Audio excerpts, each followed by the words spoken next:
we know that lots of our students and others get their career advice from many different people around campus. And that's why we think the Career Champions program is so important and helpful, so that as many people as possible are prepared to have these really important conversations with students. But I'd love it if each of our panel members could take a couple minutes to introduce themselves really quickly, and then perhaps tell us one key trend that you've noticed throughout the last year that you'd like to share with our audience. Carol, take it away. Good morning. Thank you, Barbara. My name is Carol Hagan, and I work in career services with Barbara Hewitt.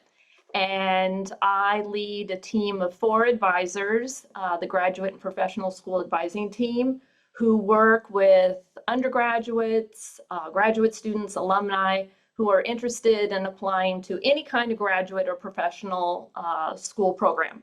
So we work with 2 very large cohorts of undergrads and recent grads applying to law school and medical school. But we also work with people applying to masters in data science or a PhD in Spanish literature, or whatever they might be interested in.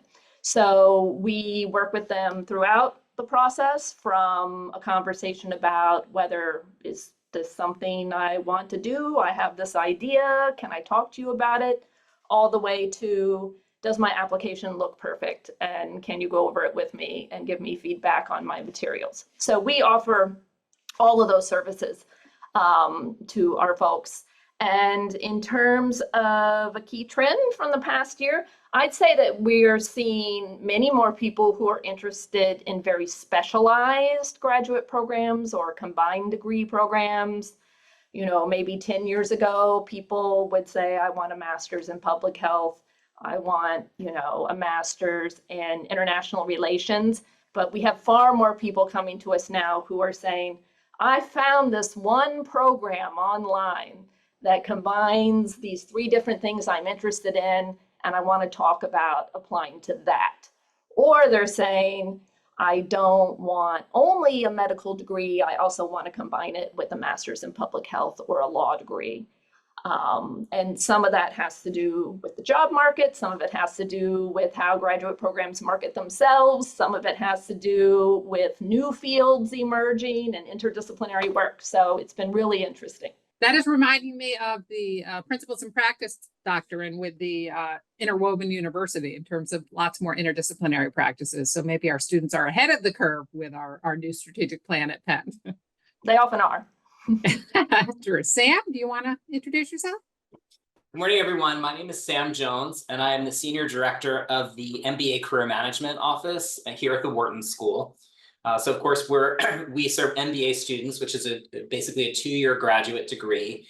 And we have 3 populations that we serve. So we have our full-time MBA students who are full-time residential here in Philadelphia. We have about 1,800 of those. We have executive MBAs who come in every other weekend, and we have about 500 to 600 of those. And then we also serve our 100,000 Wharton alumni. So we have a large scope. We have a large team as well. So there are about 38 of us serving on different teams to serve these different populations. And we really do end-to-end career management. So everything from helping full-time MBA students discover the internship that they want between their first year and second year, all the way through their interview prep, through their offer negotiations. With our executive MBAs, we're often helping them think about career advancement, promotion, salary increases, or a major career pivot. And then with our alumni, we are helping them advance in their careers. Many alumni are interested in serving on boards, so we help them think through that and make contact with boards that they can serve on, all the way through actually retirement and having discussions with our MBA alumni about kind of winding the full-time stage of their career down and thinking through their retirement. So it's really end-to-end career management is the work that we do. A little bit about me, I've been with the office for 15 years. So I served as a career advisor for a long time before becoming the head of the office. And I also have my doctorate in education. So I teach in the Graduate School of Education. So it's a little bit of what I do. But I would say a significant part for me also about the doctoral studies I did is I did a lot of research and quantitative analysis. And so we in the MBA Career Management Office have a data team.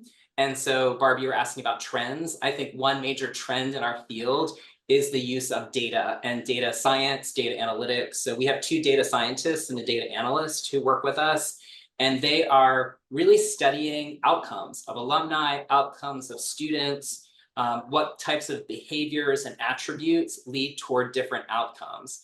So for example, we've studied the brands that students come with and how that affects their outcomes for recruiting. We've been studying networking behaviors and how networking is, and the ability to network is an important skill. And students with more advanced networking skills, as you might imagine, are doing better in their job searches. We've been partnering with faculty on research studies. So we partnered with a Wharton faculty member in the management department on exploding offers. So when a student receives an offer where they have a day to respond to it and it's very high pressure, how does that affect their attitude toward that job? And the key finding from that research is it has a long-term negative effect that goes on well. It can go on well into their full-time working experience, that high pressure. So a lot of data analytics is becoming a part of what we do. So it's there is an art, of course, the work of career management, but there's also a science to it. And we love being evidence-based and knowing that the advice that we give students is really grounded in evidence and data and support, which is really on brand for us as the Wharton School, but it's really being woven into how we help students and alumni manage their careers. Thank you, Sam. I was just thinking that when you were talking about it, I think all of us have probably seen quite a large trend in using data more effectively. I saw Kristen nodding through the whole thing, but also with the Wharton School, this is a huge focus of the Wharton School. So you seem like you're really well positioned within a particular school at Penn to take advantage of those resources for sure. Kristen, can we have you introduce yourself? Good morning. My name is Kristen Sowden, and I serve as the Associate Director for Career Advising and Programming in the College of Liberal and Professional Studies. So that is situated within the School of Arts and Sciences here at Penn. We have over 40 different programs. We're kind of the home of lifelong learning at Penn, and therefore have more than 40 different programs that serve a wide variety of students. I was just thinking, I think the youngest student I've ever worked with was about 16. He was an advanced student who had already finished high school and actually just earned his degree. He graduated in May and is now headed to graduate school. And the oldest student I've ever worked with is 79. He's now, I think he's probably 81 now. He graduated at 79. And is now actually considering graduate school. It was a lifelong dream of his to finish his bachelor's degree, and now he's moving on to greener pastures with graduate school. So specifically within LPS, I work, yes, Joseph, absolutely. I work on the team that is called Penn LPS Online. We have several different several different programs. The one that I work probably most closely with is our Bachelor of Applied Arts and Sciences. It was the first Ivy League bachelor's degree that was fully online when it was launched in 2019. I love the work that I do in that program, particularly because I get to meet such a diverse student body. I've worked with students not only who are diverse in terms of age, but location. We have students all across the globe. We have students in different parts of their career. And I, of course, find that fascinating as we decide what comes next. I like what Sam said about the end-to-end career assistance. I talk about the student life cycle and how I'm with students throughout their their entire student life cycle.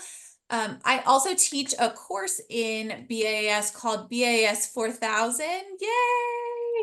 And that course is specifically designed for our graduating seniors. It helps them put together the pieces of their brand and move forward into the next chapter, whatever that might look like. So we go through basic job search things. Students are required to have a resume, a LinkedIn. We use actually some AI tools in order to ensure that students are prepped for whatever comes next for them. And then there's a good part of reflection that comes from that as well. We also have a number of certificate students that I work with. And so that was actually the trend that I was going to share. Much like Carol just mentioned, we have noticed many students are very interested in individualized learning paths. In fact, within the BAS degree, that is our largest concentration, which we would, is very similar to a major. Students can design their own concentration based on the course blocks that they're seeking. So we see lots and lots of individualization happening. And once again, I find that very interesting to see how students are putting the pieces together and moving on. So thank you so much for the opportunity to be on this panel, to Michael, to Joseph, and to Barbara. And I'm looking forward to hearing what all the panelists have to say. Thank you, Kristen. That is so interesting to hear how students are making a Penn education their own. And I also saw Sam nodding at that too. So it sounds like that might have run across the various offices as well.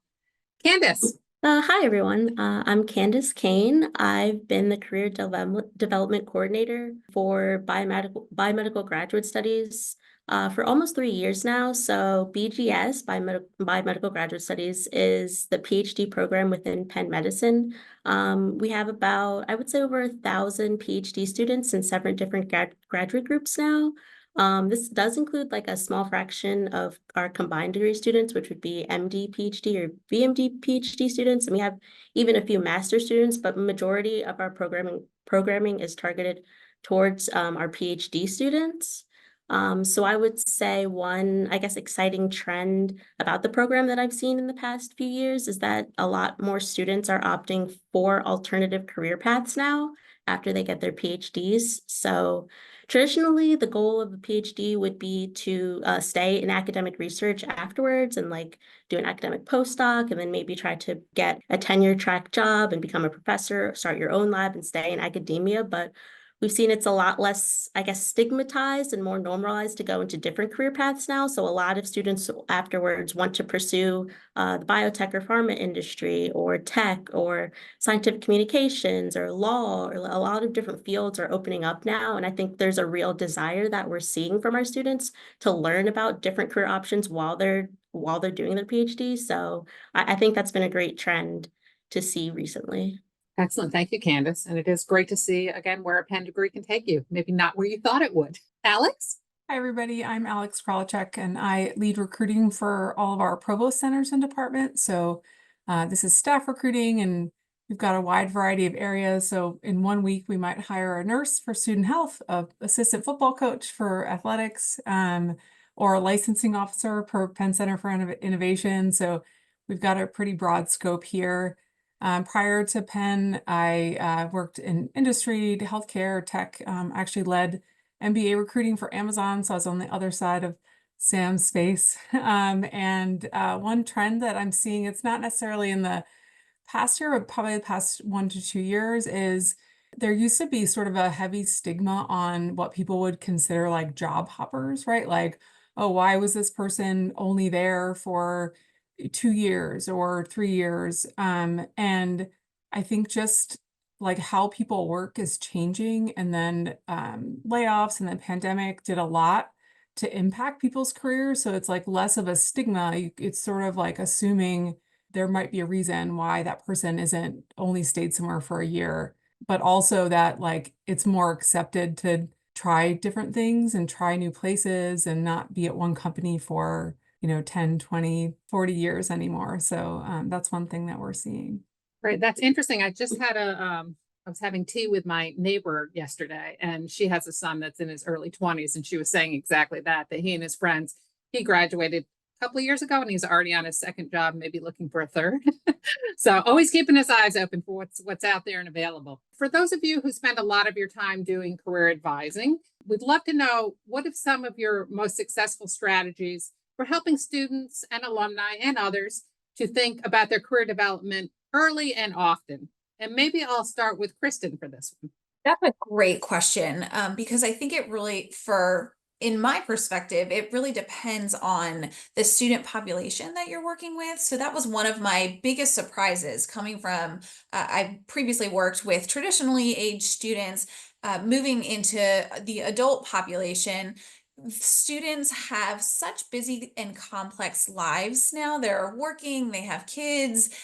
Usually they have some type of passion project or side hustle on the side. It's really fascinating how full and robust people's lives are, that when it comes to the career development, most students do not want to have a meeting. They don't want to sit down and go through office hours with me. They want to have some type of on-demand resource where they can get that information as they're ready, as they're crawling into bed after, putting their kids in one last time, or early in the morning as they're waking up before the day. So for me, the strategies that have worked the best have been providing ample access to relevant and very strategic resources to students so that they can access them as they need them, and then being available for those upper level questions that might be more specific. These are my values. This is why this is important to me. And here's what I'm considering. Is that a good fit? And helping students find space to have reflection time, which I don't know is very common in life today, that we really sit down and pause and think through why we're making certain decisions. So for me, that's been a total game changer. Excellent. Thank you, Kristen. And certainly within the last, I feel like I get vendors that reach out 3-4 times a week to look at new online resources that might be available. That could be a job in and of itself, figuring out which ones that we want to take advantage of. Candace, let's hop over to you. Yeah, I would say similarly, it can be complicated to communicate career development opportunities to our students because we have students at all different years. Like they can be in the program for anywhere from like 4 to 7 years. So a second year student might have a lot different like career needs than a 5th year student would, or something like that. But we do try to start communicating our career development opportunities right when they come to campus, when they come to orientation. We add them to a newsletter that I send out every week that has career information in it. So they're kind of always, while they're in the program, they're always pretty much in the know about what offerings we have going on at all times. One thing that we really try to promote a lot is a program we started a few years ago called Career Paths Mentorship Program. So this has been a great addition in the past few years. By one of our students actually started this group as a way to connect current students to alumni. So at the beginning of the school year, these students will contact alumni and arrange them into these mentoring groups based on what their industry they work in or their career path has been. And they allow students to sign up for these groups to build these small group monthly mentoring sessions. And students of all years are encouraged to participate in this. It's something you can do each year you're here at BGS.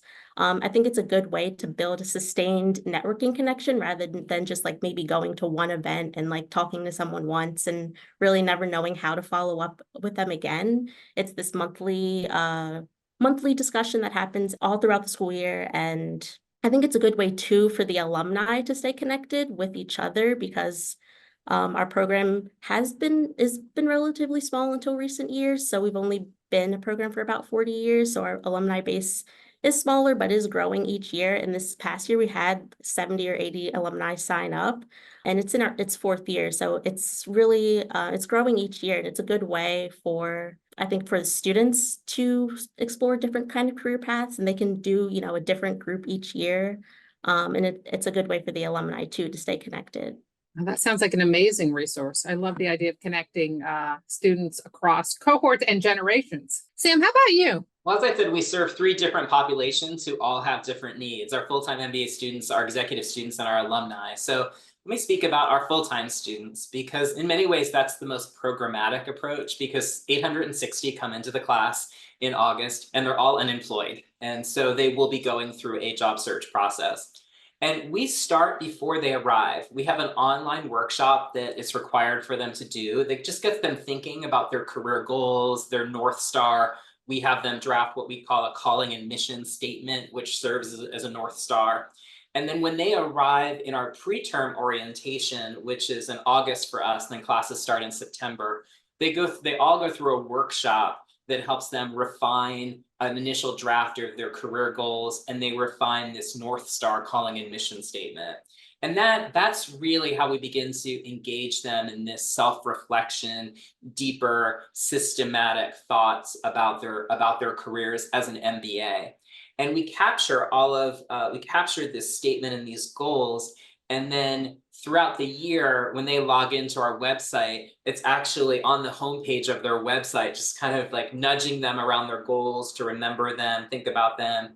And then throughout the year, we also email them their goals back. So we merge their goals and their calling and mission statement into these customized emails, and we give them advice on how to use them throughout the year. So early on, we email them because it's continued reflection. But as then they're moving into meeting companies in October and November, we talk about how can you use your goals and your calling and mission statement to talk about yourself.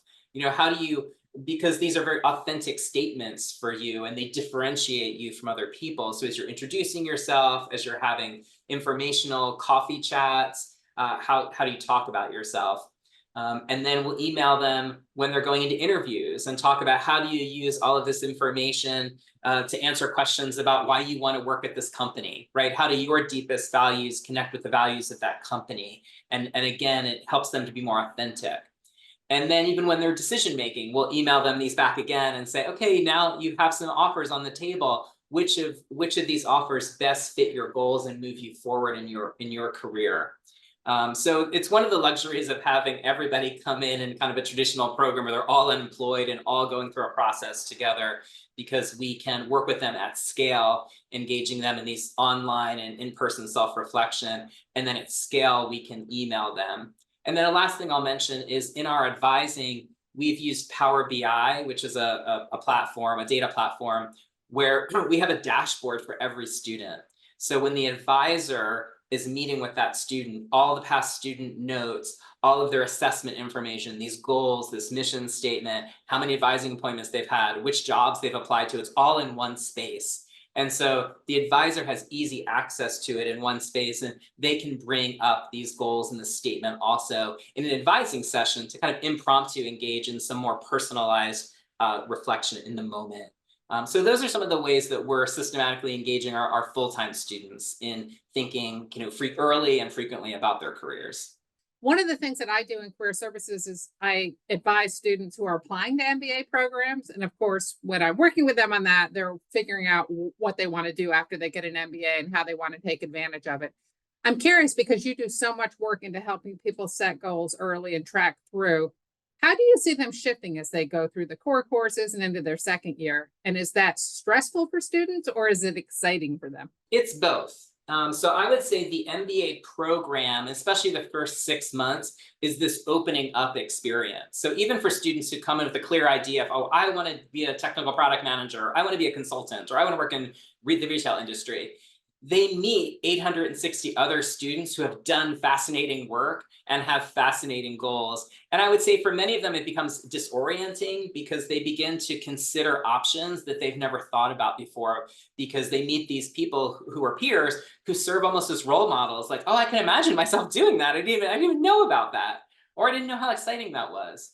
And then companies come on campus and they're meeting alumni and recruiters and people like Alex, who used to hire a ton of our MBA students, who just kind of pitch these great opportunities. So I would say it's both exhilarating and disorienting for many of the students.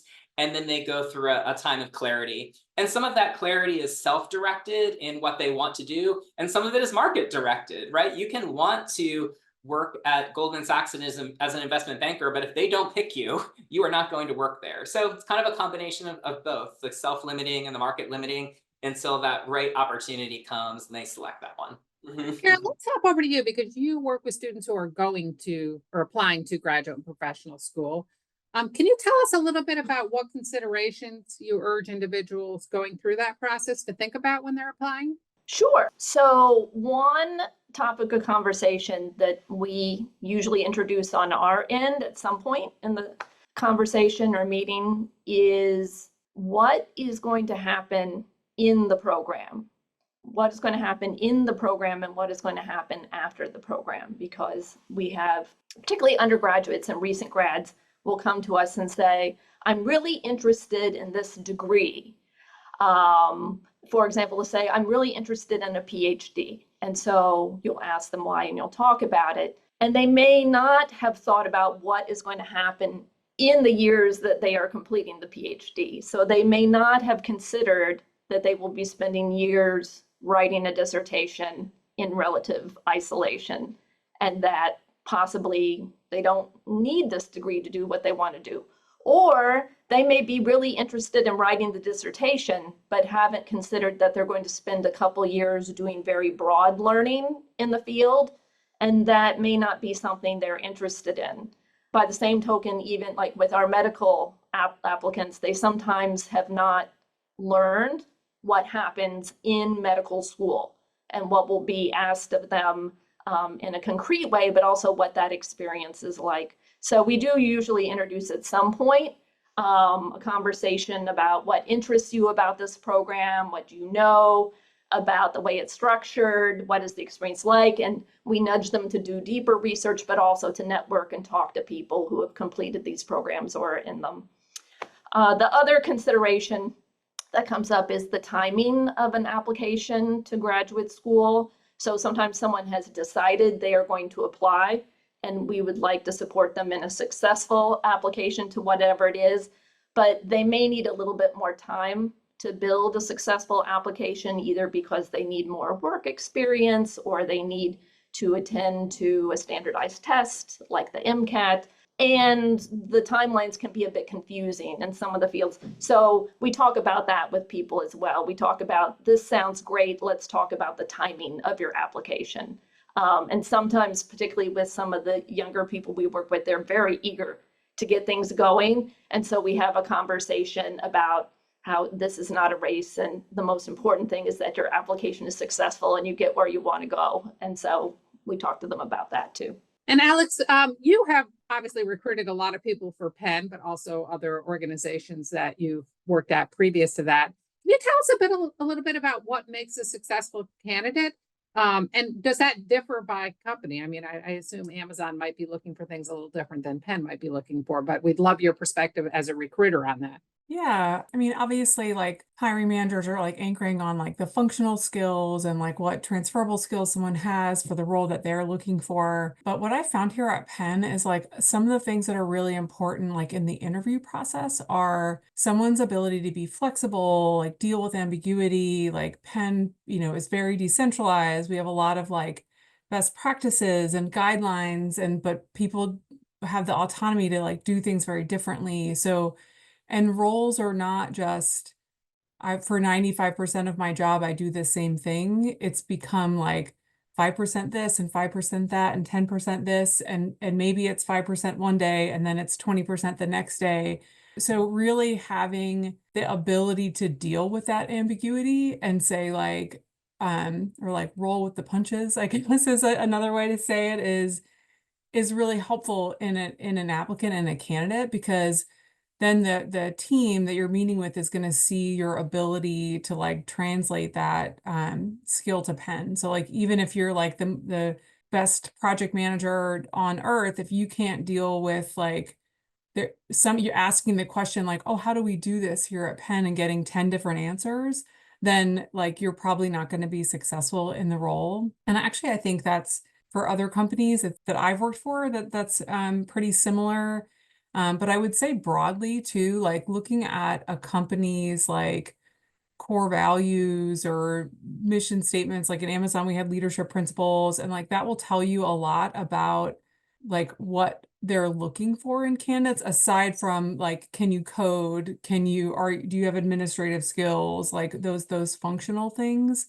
And it will also help you kind of select in or out on whether a company is a place that you would feel successful. Like if you're just like, I don't like ambiguity, like I like to know what my job is, like, and it's fine to be that way, but maybe there are certain places that aren't the right place for you. Great, thank you. And I have sort of an unrelated question for you, but one of the questions we get all the time from students is, do I need a cover letter? Our office values cover letters a lot when we're hiring, because this is what the person is going to do.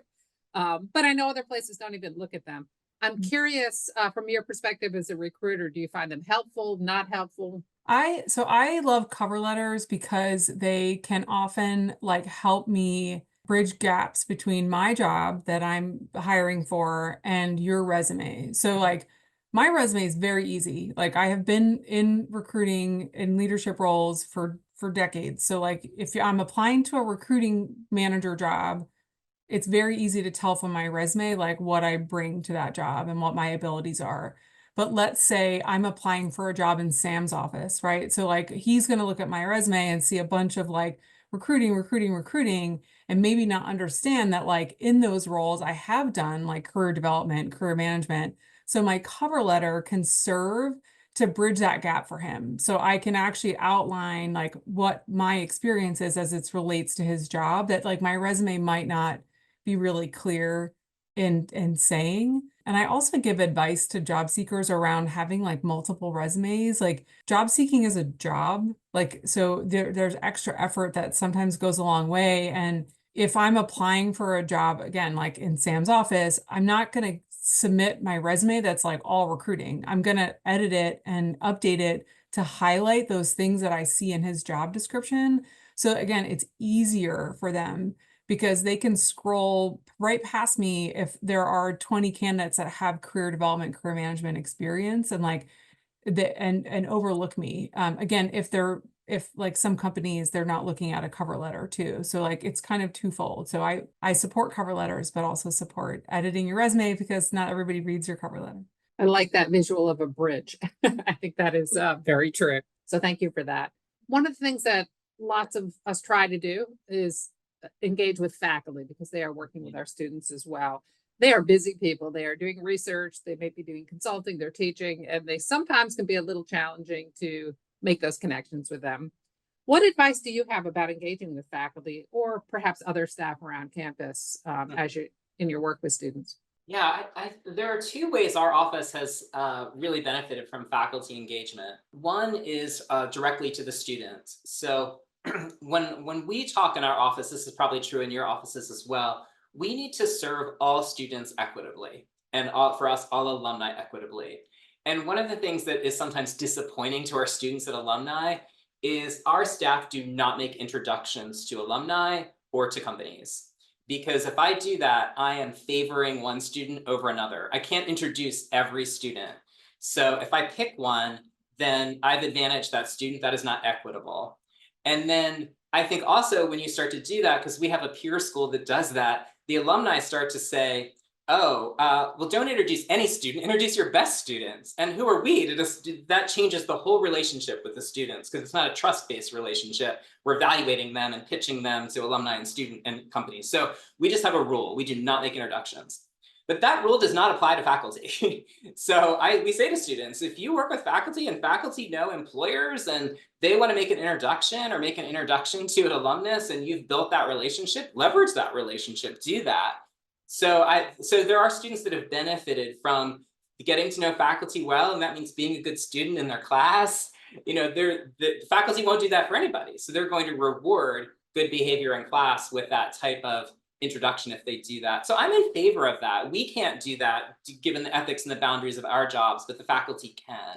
And so I think that can be great relationships. And then for us, these research partnerships have been really fantastic. So the Exploding Offers study, the Calling and Mission program is a long-term research project we've been doing with Americus Reed in the marketing department. We did a research project with the real estate faculty on where our students live after graduation, and they made this really amazing data interactive to look at different neighborhoods and significant geographies around the country and the world. So I think we have access to data, which is something faculty often want, accessing real world data.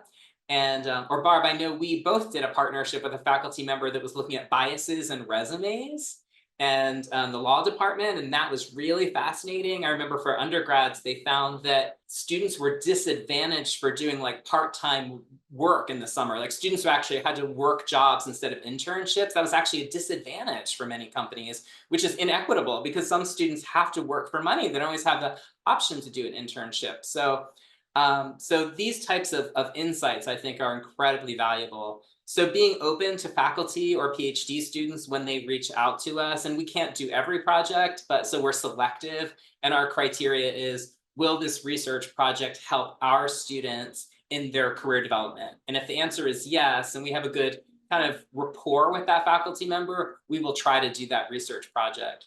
And then it does help that several of us in the office have advanced degrees where we're very comfortable in the world of statistics and research. And I think that has often also built a lot of bridges to the faculty because we understand what they're doing, we understand the insights, and I think there's kind of a respect that has come from that as well.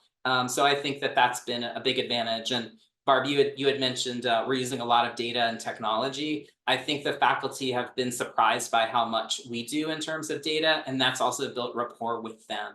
So I think just spending the time getting to know faculty and being responsive to some of their requests has been helpful, and then encouraging students to leverage their own relationships with faculty. Yeah, I would agree. The quickest way to a faculty's heart is through their research. That study you mentioned, it was really disappointing to me to hear that employers were not valuing students' work that they made to make some money, because lots of students do need to do that. But it did help us kind of reframe it and really focus on, you really need to talk about the transferable skills and why that might be relevant to a job that maybe doesn't seem relevant right away. So the information was valuable, even though the finding was a little disappointing to me. Kristen, let's hop over to you. You've been doing this for a while. How has your career thinking changed in your work supporting students? Thank you, Barb, for that question. So I have been in my role, it will be 5 years in September.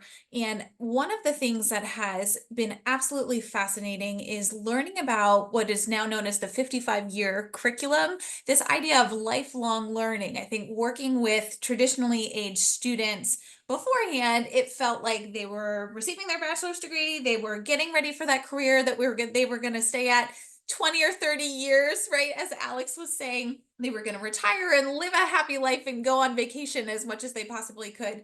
And certainly that is not the case anymore. But working with the students that we have in our Penn LPS online programs, I see folks who really feel like this is just the very beginning of their journey, even at 35 or 40, and they have so much more to go. So we have a great number of students who indicate they're interested in going on to graduate school. We see some really fabulous graduate school acceptances from our students, and I'm interested in this study. I'm gonna have to look it up because we have almost all of our students work, right? I would say probably more than 90% of our students are working full time while they are also earning this degree, and so they have this really interesting body of knowledge as they move forward to talk about the things that they learned as they were receiving their bachelor's, but in the context of that job that they've had. So that has been fascinating to watch the world just open up from, even folks who are mid-career to see what will come next. Feeling some of the same things. What will come next is a little perplexing to me with all the changes with AI and all the other technologies that are changing in the world. I feel like it's hard to envision even 5 years from now. How do you think the world of AI is going to affect your role in the job search and also process of applying for jobs? And Alex, maybe we'll start with you on this one. Yeah, this is a hot topic. So I think like from my role perspective, like the person on the other end of your application, there's a lot of like technology and tools out there that like are, AI or just are more frequently we see they're just like machine learning engines that have like ingested a bunch of information and they're helping to like help you like prioritize candidates. So we don't do this at Penn, or we don't have this technology in Workday.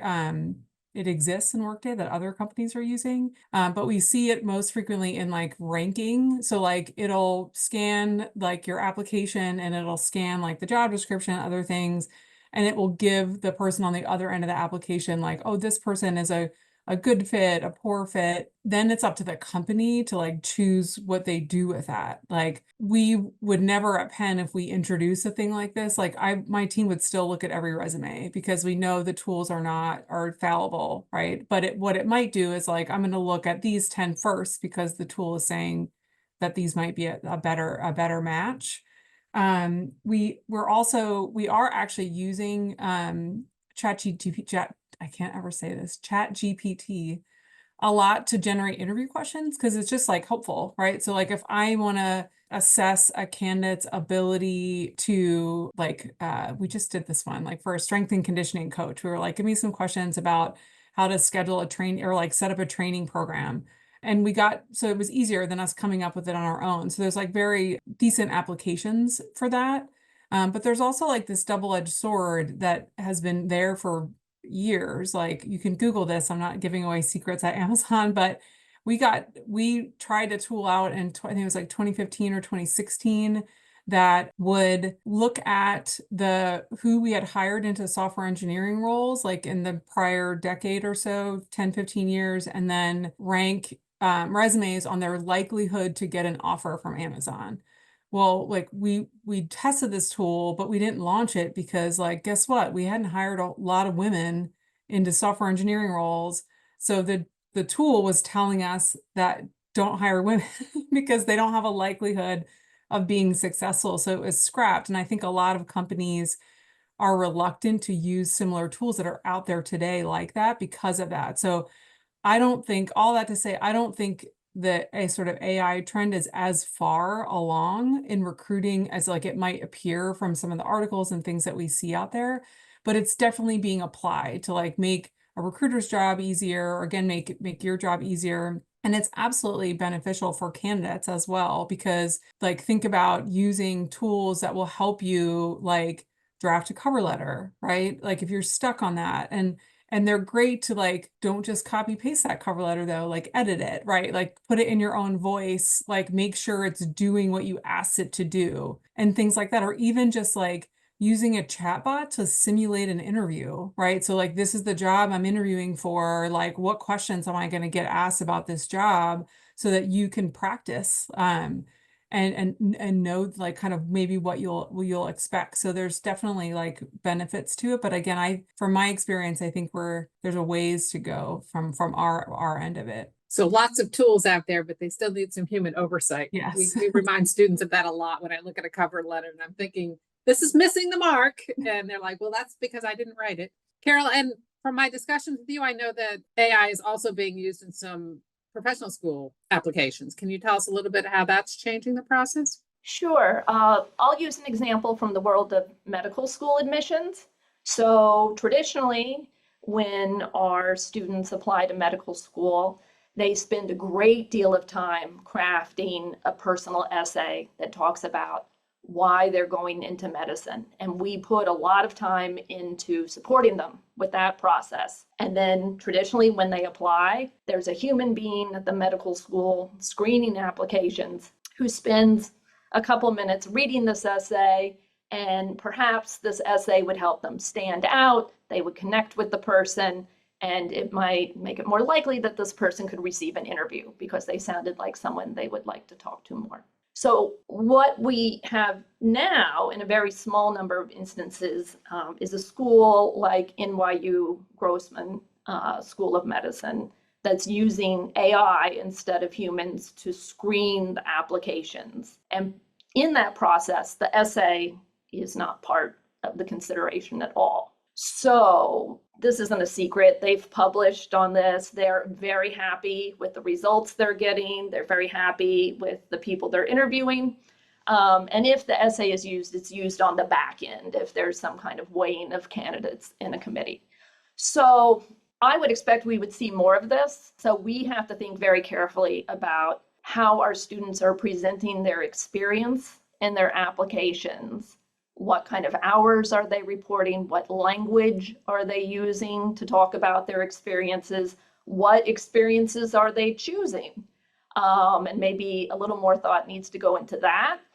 I would expect in the world of graduate school admissions in general, we're going to see less long essays. We're going to see fewer letters of recommendation, quite possibly, fewer of these written materials, and we're going to see more short bits of information, short text, video entries, standard, situational judgment tests, things like that, moving forward. So we have to keep up with all that, because certainly when I started working in the office, one of my big strengths was that I could help people with their writing.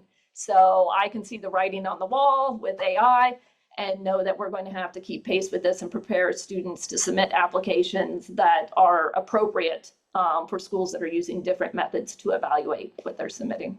Let's talk about some other trends. AI certainly is a big one that we've all experienced. But Candace, what is happening in the broader world that's impacting the career decisions and options for the students that you're working with and job seekers? Yeah, I think that ever since the pandemic, seeing the popularizing of remote work has like re-emphasized this need for better work-life balance, just in general. Like I think, at least for the past few decades, but I think especially since 2020, and with like younger generations entering the workforce, I think there's this priority for mental health and having a positive and like inclusive work environment. Like I think in my program in particular, there's sometimes this perception among PhD students that maybe getting a job in industry is better than academia because some may tend to have a better work-life balance as well as better pay. I think it really depends on the job in actuality, and what industry you're in. But since students, I think, are exposed to this one career path all throughout their PhD, they're exposed to academia, and to their mentors and everything. They know all of the downsides that come with it.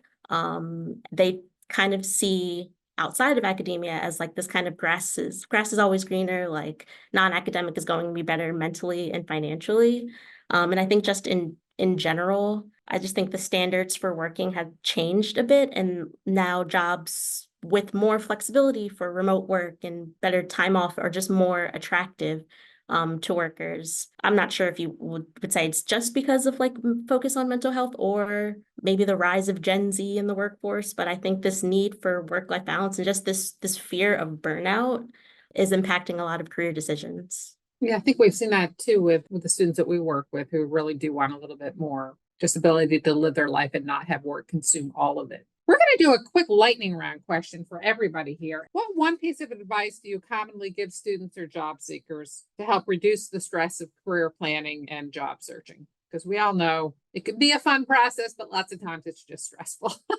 Yes, job searching can be so stressful. Rejections can be so stressful, particularly when sometimes I hear of students who are trying to apply to a lot of jobs. I mean, I'm sure we all have this situation though, right? Like who are just hammering them out and doing the hard work that Alex mentioned, like tailoring their resume and creating a cover letter, which I still believe in. I would like to also put that out there. I actually try to talk to students about resilience and this idea of doing their best and understand, like feeling the feeling. It's okay to be disappointed. It's okay to be frustrated. It's okay to be upset. But at the end of the day, resilience should and can help you move forward. I also, like Sam mentioned, I have a PhD and my dissertation was actually on grit in college students and persistence and graduation. And so a lot of times I'm pointing students over to Duckworth and her amazing resources that have been created, or just giving them the opportunity to hold space and say, you know what, like be disappointed today, let's start again tomorrow. So that has helped students, also recognizing that you're not going to hear from every single organization that you hear back, which students are very surprised by. There's a good chance you, in fact, might not hear back from half of them, or you hear back from them 2 years from now, or, any of those situations. So managing the expectations of that process, I think, can also help students so they're not living in that, really heavy space for too long. Yeah, I sometimes feel like that's as an important part of our job as helping them with the nuts and bolts of finding a job or help manage those emotions. Many of our students are all successful, right, to get into Penn. So they may not have had a lot of disappointment in their life, and it may be kind of a new experience for them. Sam, how about you? I think one of our talking points for the past few years has been well-being is your most important resource in the job search, and things that you do to invest into your own well-being help you to perform at a very high level. And we use the acronym MBA, so mind, body, and authentic self. And we seek to, we have a well-being advisor actually who works directly with students on the stress of recruiting. And a training, if you're all looking for a best practice that you can do affiliated with Penn, but even if you're not at Penn, you can do this, is the Positive Psychology Center at Penn has a series of trainings on resilience. And one of them is called real-time resilience.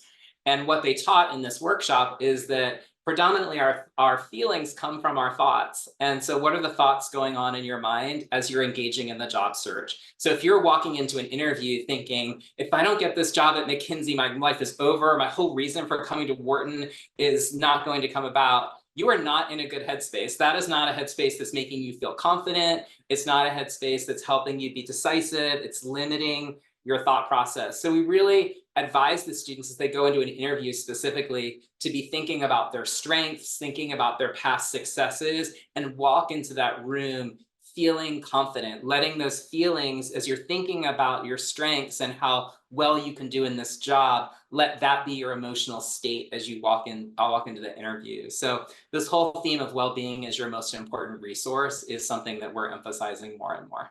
Carol, do you want to talk a little bit about how you help students with the stress of applying to graduate school? I have found one of the most powerful stress relievers for our pre-graduate school students is getting them to talk to other people about their plans. We have a lot of particularly undergraduates who keep it all inside, and they maybe have been reluctant even to approach our office. And it may be, I want to go to medical school, but I'm afraid to say that out loud to anybody or even like really start working towards it because I'm not sure it will happen. Or it may be, I'm really excited about this master's in Arctic studies. Does that make me weird? And what is my family going to say about this degree? And once they start talking to me, I can see the stress go down. Like they're usually doing most of the talking and I'm listening and I'm like, you just needed to put it out there. You just needed to talk through it. They're like, yes. So then it's nudging them to feel confident in approaching people within our Penn community or outside of the community to talk about this. I'm like, we've got 1 million grad students whose emails are online. I'm sure they'd be happy to talk to you for 10, 15 minutes about this. I know you never took a class with that professor, but it sounds like what they do is right up your alley. Let's talk about, and if they don't know how to craft that email, we work with them on that. It's like, here's what that email may sound like, you know, to just ask for a little bit of someone's time, you know, and just say, hey, do you have any ideas for me on how, you know, I could learn more about this or programs I could look at? Once they start doing that and taking some action and getting more information, the stress level goes down. So from our point of view, the stress level is at its highest when they've been holding it in. So we try to make a plan for like gathering information and connecting, and that we emphasize that that doesn't mean that you're promising the world you're going to do this and it's going to happen. This just means you're exploring this as an option and you can step back from it at any point, and it's completely normal to have conversations with people about stuff you're just thinking about. Great, thank you for that. Candace, how about you? I can only imagine the PhD students and people doing multiple degrees at the graduate level are carrying a certain amount of stress around with them. How do you help them work through that? Yeah, I would say that now that there are so many different career options rather than just trying to go down the academia path, and that can be really stressful and competitive, I think that's a helpful reminder that it's okay to leave academia if that is becoming a stressful path for you. I think before it was more stigmatized, but now I think it's a lot more normalized, and that there are so many different ways to explore different careers now. I think it's a good thing to remind students that you don't have to be set on one goal at the end of your PhD. Your interests can change so much while you're in school, and that can be a good thing too. It's good, like we were saying, to talk to other people across programs, talk to people in your lab. Penn Medicine is such a collaborative place, so really if there's something that you may be interested in, there's a chances are that someone around here has done it or knows more information about it. So I think it's really good to keep an open mind and take advantage of all the variety of resources that Penn has to offer and really explore, whether that can be like different panels or career fairs going on campus, even if it's something that you don't really think that you've thought about doing before, maybe interested in. You never know when you're going to hear from someone or see an opportunity that piques your interest. So I think just keeping an open mind and not getting set on like one career path from the start can really help with reducing the stress if that career path doesn't end up, working out for you. Yeah, I really like that because I think sometimes our students do think that choosing a major or a particular degree closes doors to other things. And I really like to think of education as opening doors, but it is a little bit of a mind shift for people. So reminding them of that is super important. Now, Alex, you're in a little bit of a different role because you are recruiting people, and I'm sure you often reject lots of people. I don't know how often you work with people that might be disappointed with the outcomes, but what advice might you have from that side of the table? Yeah, it's actually quite similar to what other folks have said. So one thing I do tell people is like set the right expectations. So like if you think you're going to get a job offer in 2 months, like maybe set that timeline for 6 months or longer, because then you've like you're in the right mindset for what to expect and when. And to Kristen's point, like you're gonna get ghosted. You might even get ghosted by Penn. Like, companies are dealing with tens of thousands of applications, and sometimes they just don't get to them all. So that's kind of like my second piece of advice. Also, like hat tip to the positive psychology training is like beware of getting into those thinking traps. Like you submit your application and you're like, I am perfect for this job. Like I'm going to get this job. Like, look at all the requirements and look what I have. And my cover letter's great. And you never hear from them. And then you start thinking like, what happened? Oh, it must be some other reason. Or like, you're trying to like fill in gaps and create a story that you don't know. Like, because many things could have happened like in that situation. And you just can't get stuck in thinking about like this perfect job I didn't get and why didn't I get it, and like kind of move on and be resilient. And then when I don't unfortunately talk to a lot of people externally about why we reject them, but I do have conversations with internal candidates on like why they might not have been the finalist for something, and I give them the same advice. Like if you think about the things that you can't control, is like your application on any given day is surrounded by a bunch of other applications. And 1 week, that pool of candidates could be really competitive, and your application was just not strong enough to make it into the top 10 or something like that. But the next week, maybe you are that like top ranked candidate, like out of those, 50 applications they got. So just keep trying and like keep moving on, and like it will work out for you eventually, but like don't get hung up on this job this week because there's so many other factors at play. I'm kind of smiling because I've been at Penn a very long time. I think this is my 26th year, but I had worked here like 3 or 4 years and I had been promoted to another position. I was moving offices and I went to clean out the files in that office. And I found a whole file that I had forgotten I had applied right out of grad school. And I had been rejected. I just didn't remember, but I'm going through these files and I saw all these notes on me as a candidate. And she looks okay, but she doesn't really have enough experience. And it just makes me laugh because who would think 25 years later, I would be here as the director, So you're absolutely right. There are many people in our office that applied at one point, did not get an interview, applied a few years later and were hired. So it's funny how life works out sometimes, for sure. So I think we have time for one more question. Students often hear advice from peers that can discourage them from applying to a job or grad school. Like the so-and-so company only hires people with a certain GPA, medical schools reject anyone without a strong science background, etc. What is some advice we can give students without dismissing their concern? With the MBA students, we refer to it as the herd mentality. Is like the herd is running in a direction and people just feel that gravitational pull.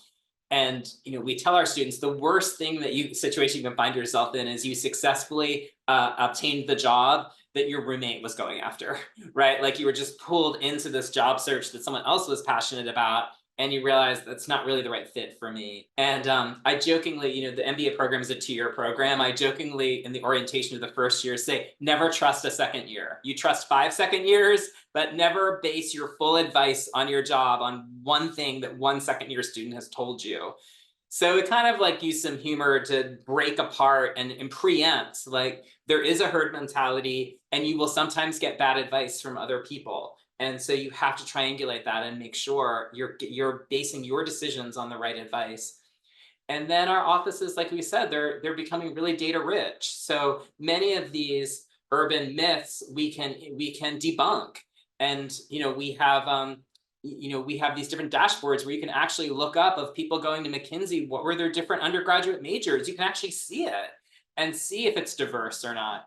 And there are some instances where the word on the street is correct, right? At certain companies, like Alex knows this from tech recruiting, if you do not have a technical background, you cannot do certain jobs. They will not hire you because you're not qualified. So as great or talented as you are. So being able to just parse that out as much as we can with the data, but also train students to question the word on the street. One of the ways that we've tried to set up our office in the career management office is I've told our staff, I want us to be the source of truth. I don't want students like whispering in Huntsman Hall to be what students imagine is the word of truth, is the source of truth. We are very transparent. So we tell the students that we will be transparent. It is a bad job economy. These are the companies that are very hard to get hired into. And in our communications, our written communications to students in our advising, we just really set up with them that we will tell you the truth about what's going on with the economy at a macro level, specific industries and specific companies. And we will shoot straight with you about your backgrounds. If we think you need a strong plan B because your plan A is very aspirational, we will tell you that. We will not sugarcoat it. And so that works with a lot of students. So I think kind of thinking about it as a whole like ecosystem of how we're dealing with students and training them to think about the information that they use to base decisions on and where they get that information. And our role as career services offices in that conversation with the students. I mean, we always say the first rule of career advising is you never tell a student what to do. You can or you can't do something. You give them the information so they can make the best decision. And I feel like a lot of students appreciate that. They want to know, should they have a plan B? Would that be smart for them? Just going to quickly add, I 100% agree with you, Sam. The other thing that I have found very successful in both talking to students about graduate school and certain jobs is to send them to do their own research. So finding that data. I love sending the students to LinkedIn to say, why don't you find someone who has the perfect job that you're seeking? How did they get there? What did they do? Maybe invite them to an informational interview if that feels appropriate. I think that it's one thing to hear it from us, but it's another thing to hear it from someone who's actually in the field doing whatever it is they want to do, or who has gotten an acceptance to wherever they want to go. That seems to really give students confidence in themselves to make the decision that they're hoping for one way or another. So I just wanted to echo, I totally agree.